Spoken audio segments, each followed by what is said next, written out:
Sorry ordered ആയിട്ടുള്ള ഒരു ഫോമിലോട്ട് store ചെയ്ത് വെക്കും. Okay, store biological data in ordered form. അപ്പൊ നമ്മളൊരു ലൈബ്രറിയിൽ കുറേ ബുക്സ് ഉണ്ടായിരിക്കും. ആ ഓരോ ബുക്സും നമ്മൾ ഓരോ നമ്പർ കൊടുത്തിട്ടുണ്ടായിരിക്കും അല്ലെ, ഓരോ ഓരോ അറേസ് അല്ലെങ്കിൽ ഓരോ ഷെൽഫിൽ വെച്ചിട്ടുണ്ടായിരിക്കും. നമ്മളൊരു നമ്പർ ബേസ് ചെയ്തിട്ട് കൊടുത്താൽ പെട്ടെന്ന് തന്നെ അത് ഏത് റോയിലാണ് എത്രാമത്തെ ഷെൽഫിലാണ് ഉള്ളതെന്ന് നമുക്ക് മനസ്സിലാവും. അതേപോലെ എറേസ് എന്ന് പറയുമ്പോൾ ഒരു പെട്ടെന്ന് ആക്സസ് ചെയ്യാൻ പറ്റുന്ന ഫാസ്റ്റ് ആക്സസിന് വേണ്ടിയിട്ടുള്ള ഒരു ഇൻഡെക്സും കൂടി യൂസ് ചെയ്തിട്ടാണ് ഈ സീക്വൻസിനെ നമ്മൾ ഓർഡർ ആയിട്ട് അറേഞ്ച് ചെയ്യുന്നത്. ഓക്കെ, പെട്ടെന്ന് ആ ഒരു സീക്വൻസിന്റെ പൊസിഷൻ ഹാൻഡിൽ ചെയ്യാൻ വേണ്ടിയിട്ട് നമ്മൾ ഈ ഒരു എറേസ് കൊണ്ട് സാധിക്കും. ഓക്കെ, അത് മനസ്സിലായിട്ടുണ്ടാവുമല്ലോ. നെക്സ്റ്റ് ആണ് ട്രീസ് എന്ന് പറയുന്നത്.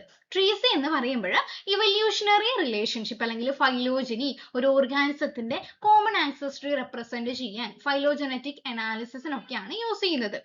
നെക്സ്റ്റ് ഗ്രാഫ് ആണ്. ഗ്രാഫ് എന്ന് പറയുമ്പോൾ എന്താ, ബയോളജിക്കൽ ഇന്ററാക്ഷൻസ് റെപ്രസെന്റ് ചെയ്യാനാണ് യൂസ് ചെയ്യുന്നത്.